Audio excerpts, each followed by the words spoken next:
From the Presidential Palace, Manila, Dateline Malacanang.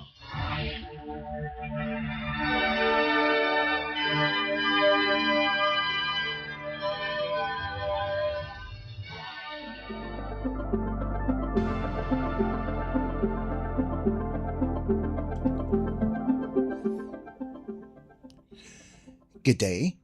Radio Pilipinas World Service can also be heard on shortwave broadcasts through the shortwave facilities of the United States Agency for Global Media or Voice of America on the following shortwave frequencies: 15.640 MHz, 17.750 MHz, and 21.720 MHz. I'm your host, Leo Magpayo, and this is Dateline Malacanang.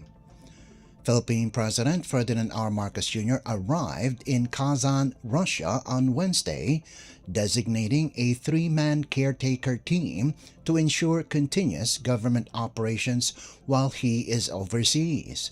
According to Palace Press Officer Claire Castro, the president's aircraft touched down at 12:53 in the afternoon Manila time. During his foreign trip, Executive Secretary Ralph Recto, Agrarian Reform Secretary Conrado Estrella, and Labor Secretary Francis Tolentino will jointly oversee executive functions. They are authorized to act on the President's behalf, except on matters that the Constitution reserves exclusively for the Chief Executive or those involving national security, including decisions affecting the military and police. All actions by the caretakers must be unanimous, and any disagreement will be elevated to the President for final resolution. President Marcos's visit marks his first trip to Russia since assuming office in 2022. The palace said the mission aims to strengthen Philippine-Russia relations anchored on mutual respect, dialogue, and cooperation. As this year's Association of Southeast Asian Nations or ASEAN chair, President Marcos will take part in the ASEAN-Russia Commemorative Summit, where leaders are expected to tackle cooperation in security, trade, energy, and food security. The chief executive is also set to hold a bilateral meeting with Russian President Vladimir Putin, with discussions expected to focus on energy and food security, areas both countries consider strategic. Dateline Malacanang.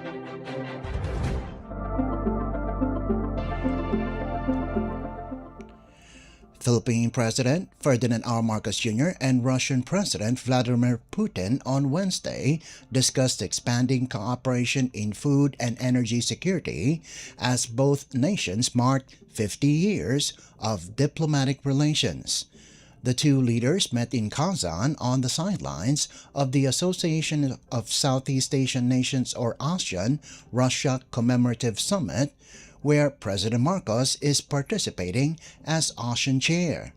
In his opening statement, President Marcos underscored the significance of the meeting, noting that the Philippines and Russia are celebrating 5 decades of formal ties established on June 2, 1976. It is a particularly significant time for us to be meeting, as this is the 50 years celebration of Philippine-Russian ties. And we welcome the efforts of our respective embassies. Since last year, as they have spearheaded initiatives that celebrated this milestone, and in particular the photo exhibition that was held in Moscow, inaugurated and displayed in the Foreign Ministry in Moscow. We hope to continue our regular conduct of political consultations between our foreign ministries. They provide a very important opportunity to explore further ways of cooperation. President Marcos also invited Putin to attend the 21st East Asia Summit in Manila this November, saying the forum remains crucial in promoting regional stability and prosperity. The Philippine president acknowledged that while bilateral trade has remained steady, there is substantial room for growth, particularly in sectors identified during last year's Joint Commission on Trade and Economic Cooperation or JCTEC meeting in Moscow. Key priorities include energy, food security, and expanded business-to-business partnerships in innovation, retail, cosmetics, food processing, and industrial collaboration. Speaking as chair of ASEAN, I personally extend my invitation to Your Excellency to attend the 21st East Asia Summit, which is scheduled to take place in Manila next November. The East Asia Summit remains an integral part in maintaining a regional architecture towards our shared goal of a stable, secure, and prosperous region. On the trade and investment relationship between our two countries, again, I would like to thank you for the hospitality and support that was extended to our delegation at the fourth meeting of the Joint Commission on Trade and Economic Cooperation, which was held in Moscow last September. We appreciate the forward-looking exchange and on the different structural issues that affect the trade and between our two countries. And as you have mentioned, Your Excellency, there are many potential areas that I think we should that's still open to explore. And I think that the present level of trade, although it is steady, I think that there is a great deal more that we can do.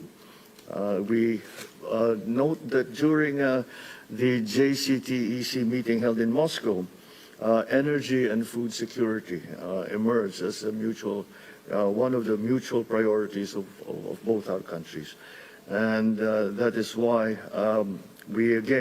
that B2B component at the sidelines of the JCTEC enabled Philippines and Russia to establish networks and to explore joint ventures. We note that the number of memoranda of understanding that were signed during this activity covered cooperation in innovation, retail products, cosmetics, food processing, and industrial collaboration.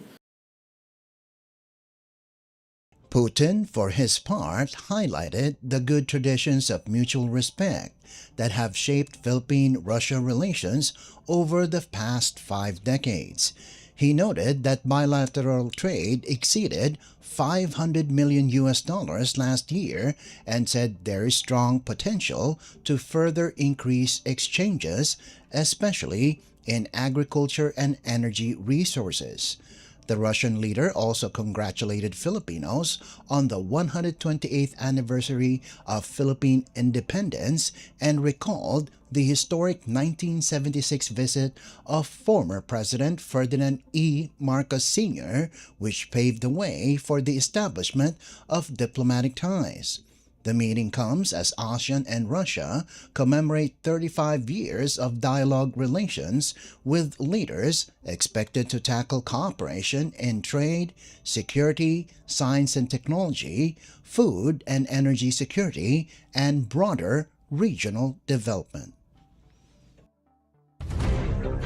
Dateline Malacanang.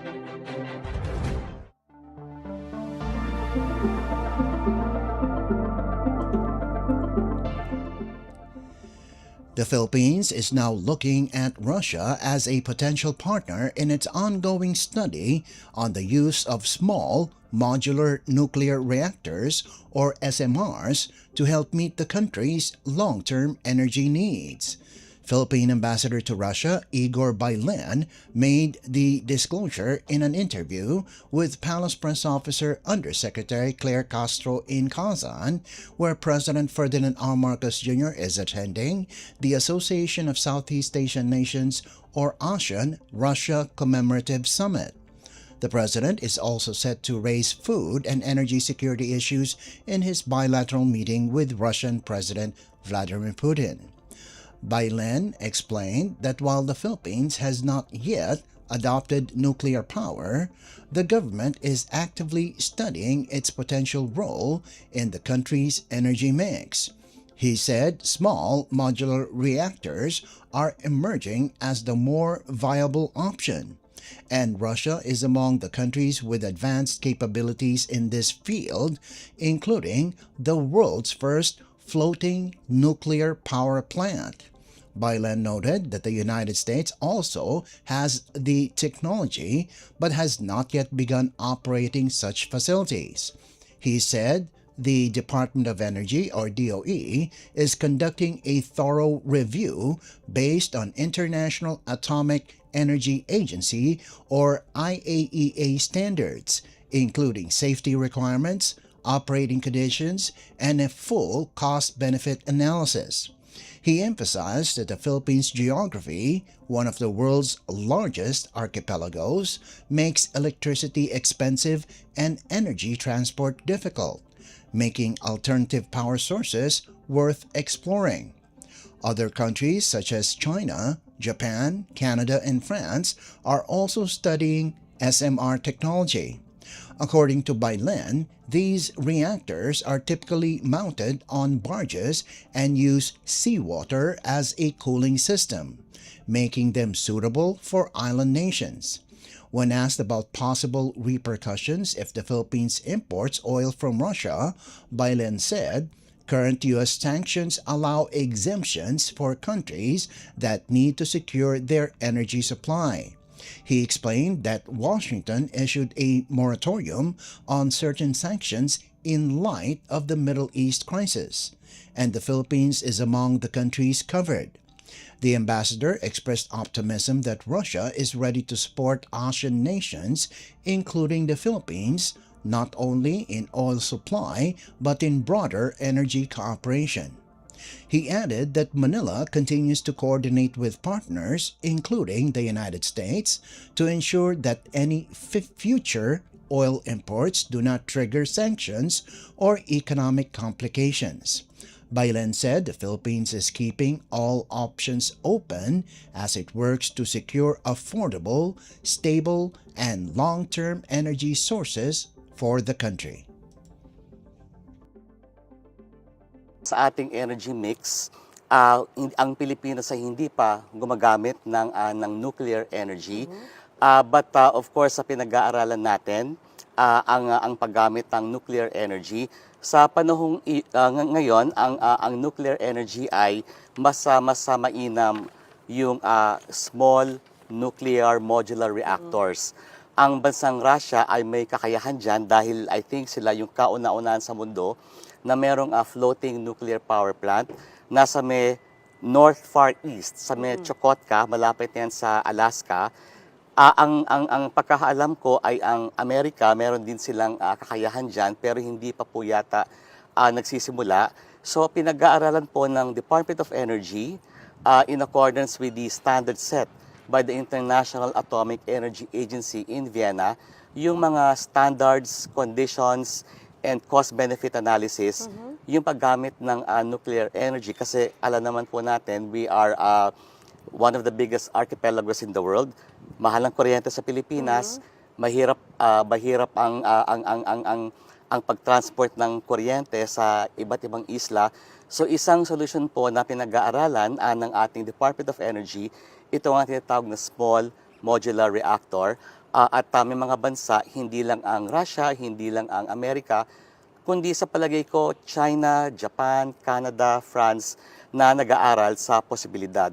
So I think in terms of going toward renewables or green economy, I think kung okay naman po ang paggamit, pag-safe ang paggamit ng nuclear energy, kino-consider po natin yan to assure our energy security. Ito po yung para sa mga barge, ano po yung nuclear reactor. Small nuclear reactor, pagkatapos na floating po siya kasi nasa dagat para for the cooling effect. Kasi a lot of the, because of course uranium is a very powerful element which is the basis of nuclear energy. And of course, it is a cooling mechanism is very important to be able to have safe. Alam po natin yung recently, for example, yung mga nagkakaroon ng nuclear accidents, malapit po sa karagatan, yung mga nuclear plants, para po merong tubig to cool the nuclear reactors. So napag-isipan po nila na pag mas maliit yung nuclear reactor at nasa floating mismo just a few miles from the coast, it can be more cost efficient compared to first or second or third generation nuclear power plants na ngayon po ay land-based. That was Philippine Ambassador to Russia, Igor Bailen. Dateline Malacanang.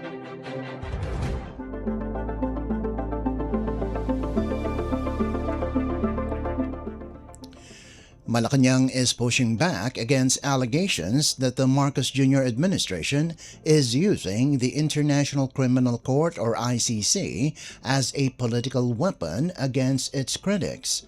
The palace issued the clarification after Davao City Representative Paulo Duterte claimed the government was weaponizing the ICC to silence members of the opposition.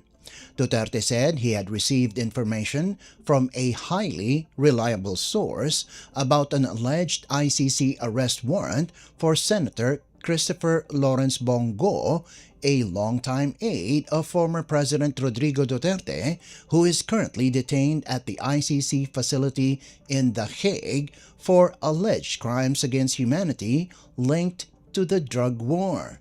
Speaking in Kazan, Russia, Palace Press Officer Undersecretary Claire Castro dismissed the accusation, stressing that the ICC cases were filed as early as 2017, 5 years before President Ferdinand R. Marcos Jr.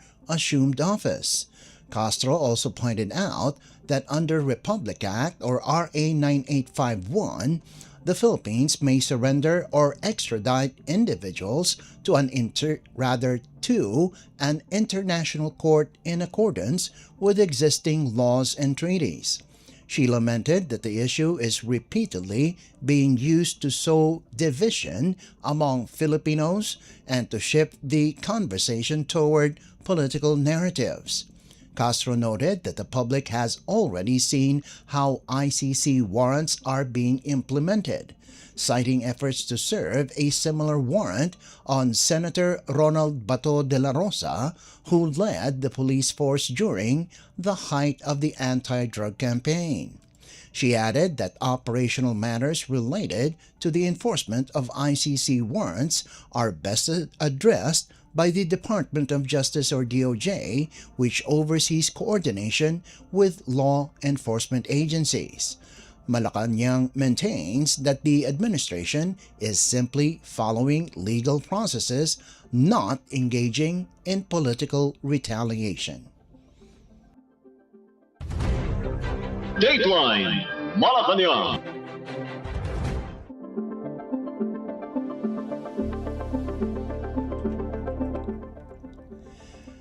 Manila is preparing for a major mid-year celebration and Malacanang has just made it official. Acting Executive Secretary Ralph Recto, by authority of President Ferdinand R. Marcos Jr., has signed Proclamation number 1320, declaring Wednesday, June 24th, a special non-working day in the city of Manila. The date marks the 455th founding anniversary of the nation's capital. The proclamation gives Manileños the full opportunity to join the festivities, take part in civic activities, and celebrate the city's long and storied history. The order was signed in Manila on June 16th and uploaded the following day, formally setting the stage for this city's annual celebration. For residents, it means a midweek break. For Manila, it's a moment to honor more than 4 centuries of heritage, culture, and identity. Dateline Malacanang.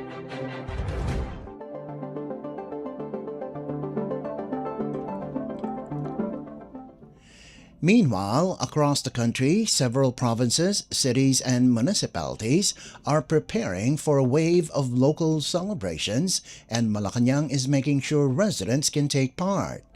President Ferdinand R. Marcos Jr. has declared a series of special non-working days to mark founding anniversaries, charter days, cityhood milestones, and local festivals throughout June and early July.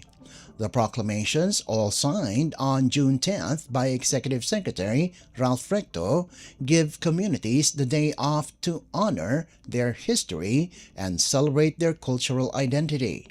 It begins on June 18th when Barlig Mountain Province marks its 60th founding anniversary under Proclamation No. 1303.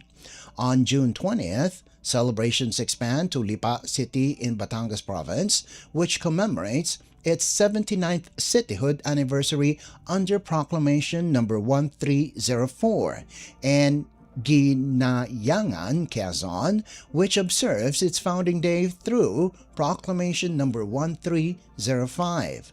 By June 22nd, the spotlight shifts to Socorro Oriental Mindoro, celebrating its founding anniversary under Proclamation No. 1306.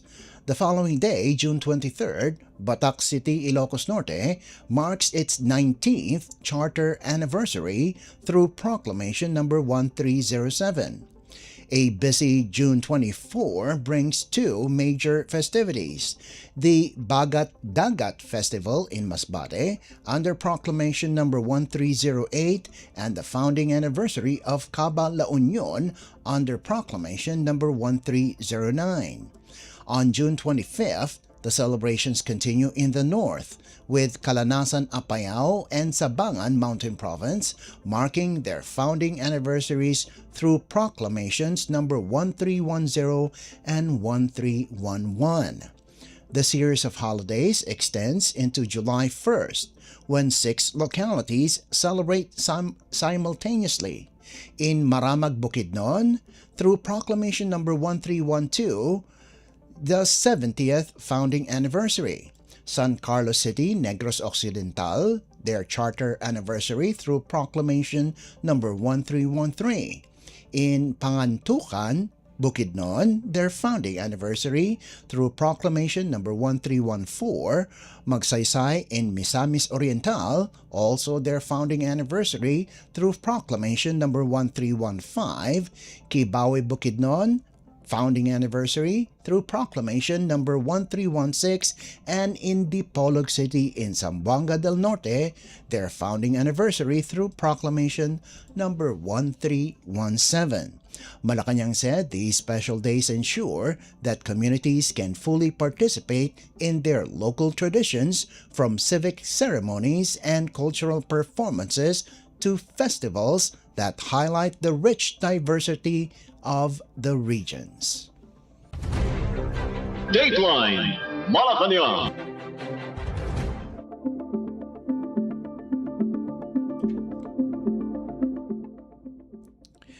Malacanang is extending its congratulations to the new Senate President, Senator Sherwin Gatchalian, following his election as leader of the upper chamber. The palace also expressed appreciation to the House of Representatives, led by Speaker Boji D, as well as the Senate Majority Bloc, noting their readiness to resume full legislative work after days of political tension. In a statement, Palace Press Officer and Communications Undersecretary Claire Castro said, President Ferdinand R. Marcos Jr. is focused on ensuring the government delivers fast, orderly, and efficient public service to Filipinos. She emphasized that the administration's priority bills must be passed without delay to strengthen and expand government programs and assistance nationwide. The palace's message comes after Senator Alan Peter Cayetano formally acknowledged the leadership change in the Senate, clearing the way for the chamber to move forward under its new presiding officer. Castro stressed that with both houses of Congress now aligned and ready to work, the administration expects smoother coordination on measures aimed at improving services, boosting economic growth, and addressing the needs of Filipino families. The palace says it looks forward to a productive legislative session under the Senate's new leadership. Dateline Malacanang.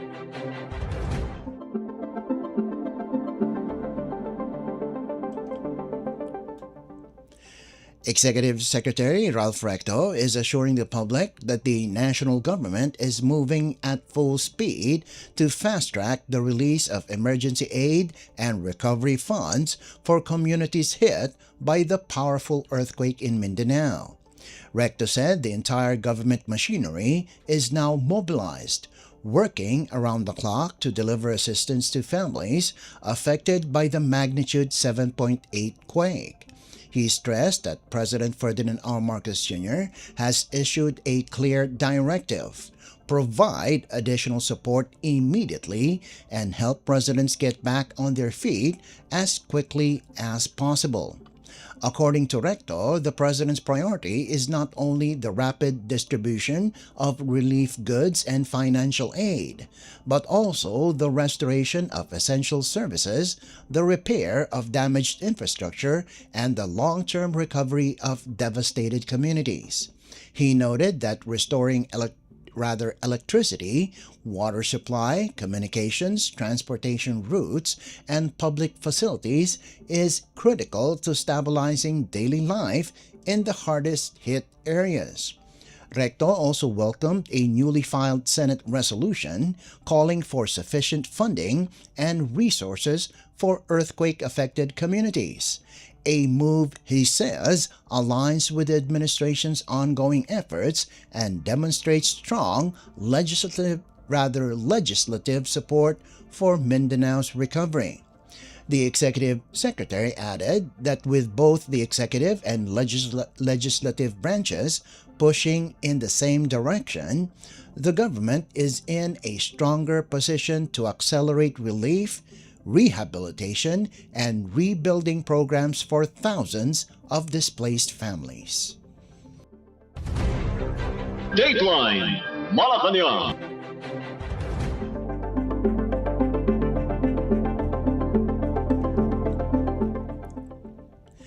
Meanwhile, the House of Representatives has formally commended President Ferdinand R. Marcos Jr. and key national government agencies for what lawmakers describe as a swift, coordinated, and compassionate response to the magnitude 7.8 earthquake that struck Sarangani, General Santos City, and several parts of Mindanao on June 8th. During a special session called by the President, the Chamber adopted House Resolution Number 1132, filed by Speaker Faustino Boji D. III and all his deputies, led by Senior Deputy Speaker and South Cotabato Representative Ferdinand Hernandez. The resolution cites the administration's rapid mobilization following the powerful quake, which caused deaths, injuries, widespread displacement, and extensive damage to homes, schools, hospitals, roads, bridges, and other vital infrastructure across Mindanao. Lawmakers said the government's actions demonstrated its commitment to public service and the welfare of affected communities.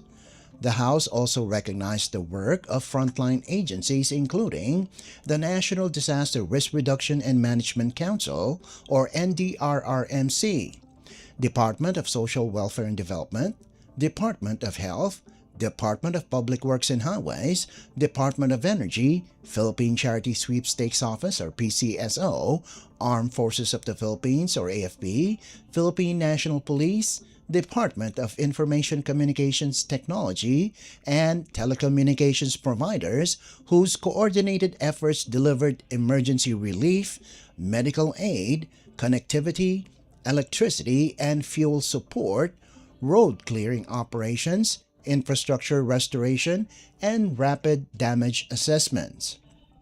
The Chamber acknowledged the administration's rollout of relief goods, emergency shelter assistance, medical services, rehabilitation efforts, and financial aid, but stressed that many families continue to need support as recovery efforts move forward. Lawmakers urged the continued strengthening of relief, rehabilitation, and reconstruction programs, including the restoration of power and communications, fuel assistance, PCSO medical and financial aid, and the expedited repair of damaged roads, bridges, ports, airports, schools, hospitals, and other critical facilities. The resolution emphasizes that restoring essential services and transportation networks remains crucial to the full recovery of affected communities and the efficient delivery of government assistance. Dateline Malacanang.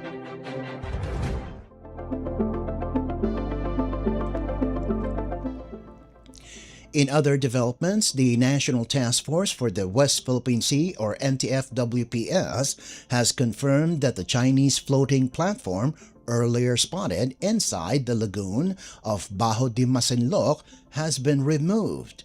According to the task force, the development was verified during Maritime Domain Awareness, or MDA, patrols conducted by Philippine authorities on Wednesday. In a statement, the NTF-WPS said it will continue regular maritime patrols, MDA operations, and lawful presence activities through the Armed Forces of the Philippines, or AFP, the Philippine Coast Guard, or PCG, the Bureau of Fisheries and Aquatic Resources, or BIFAR, and other concerned agencies to secure the shoal. The task force again demanded that all foreign entities comply with international law and stop activities that violate Philippine sovereignty, sovereign rights, and jurisdiction. It stressed that the Philippines remains fully committed to protecting its territorial integrity and defending its legitimate entitlements under a rules-based international order. The confirmation comes after Manila filed a diplomatic protest over the presence of the floating platform in the shoal. The NTF-WPS reiterated the country's firm position. Bajo de Masinloc is an integral part of Philippine territory, with sovereignty exercised continuously for centuries through surveys, official records, and consistent acts of administration. It added that only the Philippines has the right to build structures or conduct activities, including marine scientific research, within the shoal and its territorial sea. In a separate report, the PCG said its MDA flight on Tuesday spotted the Chinese research vessel Yuezhan UK-6 dismantling the floating platform and loading its components onto its stern. The PCG said its aircraft repeatedly challenged the vessel's illegal marine scientific research activities during the flight. A follow-up MDA flight on Wednesday confirmed that the platform and the Yuezhan UK-6 had already left the area. Remaining inside the shoal was another, smaller Chinese research vessel, Yuexia Yuji 20028. The PCG says it will maintain heightened surveillance in the area as part of ongoing efforts to safeguard Philippine waters. Dateline Malacanang.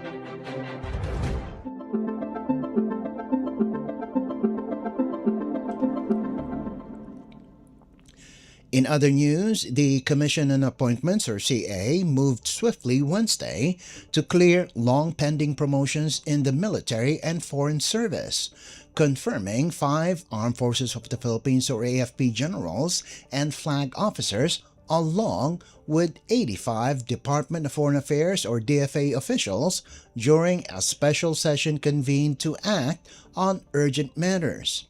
Presiding as CA Chairperson, Senate President Sherwin Gatchalian first acknowledged the election of the House and Senate contingents to the appointments body before the newly chosen members took their oath. With 22 members present, He declared a quorum and the CA unanimously agreed to waive the 5-day notice rule, citing the special session called by President Ferdinand R. Marcos Jr. and the urgency of the appointments. Senator Joel Villanueva served as acting Majority Floor Leader and immediately moved to allow the CA Committees on National Defense and Foreign Affairs to convene and process the appointments referred to them.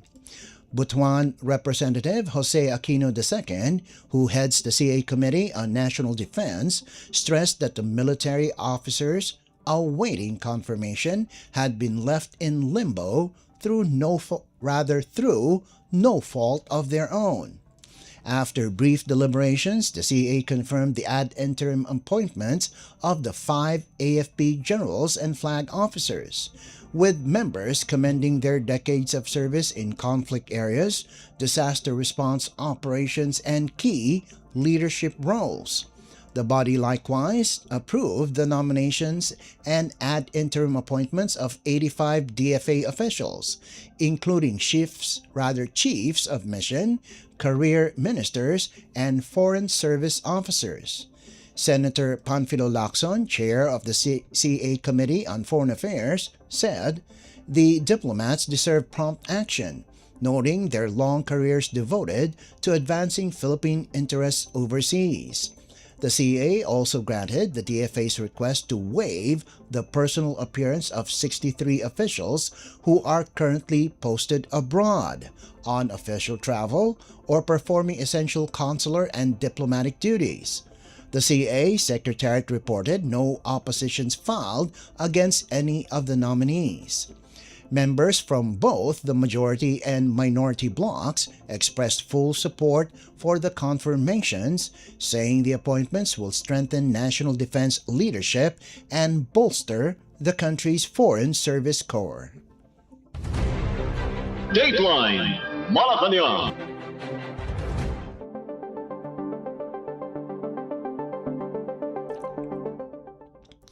Public Works Secretary Vince Dizon is calling out what he describes as unacceptable delays in a major flood control project inside the Philippine General Hospital, or PGH, along Taft Avenue, warning that the contract may be canceled if progress does not drastically improve.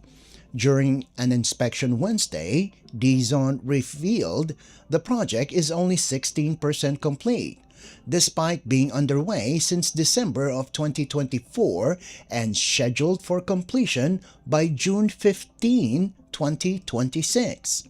The project is being handled by a joint venture between Edison Development and Construction Incorporated and FSCO Builders and Supply.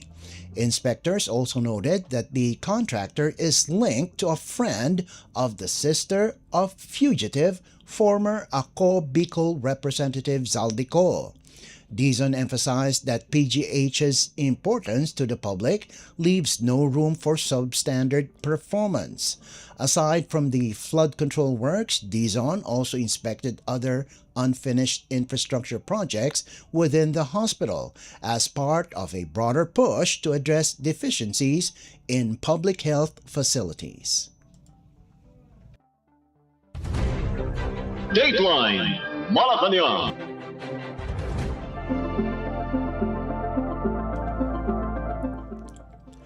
And finally, the Department of Justice, or DOJ, is disputing claims that the Senate was under attack during the May 13 shooting incident, saying an independent probe found no evidence to support the assertion made by then Senate President Alan Peter Cayetano.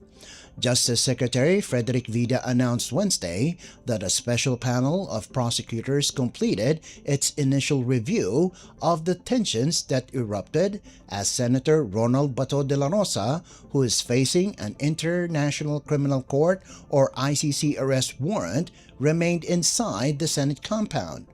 According to the DOJ, the panel also concluded that actions taken by the Office of the Senate Secretary at Arms against National Bureau of Investigation or NBI personnel were not justified. Prosecutors confirmed that the NBI did attempt to serve the ICC warrant on De La Rosa, who is charged alongside former President Rodrigo Duterte in the ICC's probe into alleged crimes against humanity linked to the drug war. The panel further noted that because the ICC warrant was unsealed and made public on May 11th, anyone who helped De La Rosa leave the Senate compound may be held liable. Vida said the findings were based on evidence from the Philippine National Police Criminal Investigation and Detection Group, members of the media, and the Government System Insurance System or GSIS, including an ocular inspection of GSIS premises. The NBI earlier said it was in the area to secure art pieces at the request of GSIS, which shares the Pasay compound with the Senate. However, Vida revealed that Cayetano's leadership did not allow DOJ investigators to inspect the Senate building itself. He said the department will renew its request under newly elected Senate President Sherwin Gatchalian to deepen the probe. Among the panel's recommendations, identify all individuals who conspired to aid De La Rosa's escape in the early hours of May 14 and determine whether reported sniper shots from the Senate's fifth floor toward an NBI vehicle were part of an orchestrated plan to facilitate his departure. Dateline Malacanang.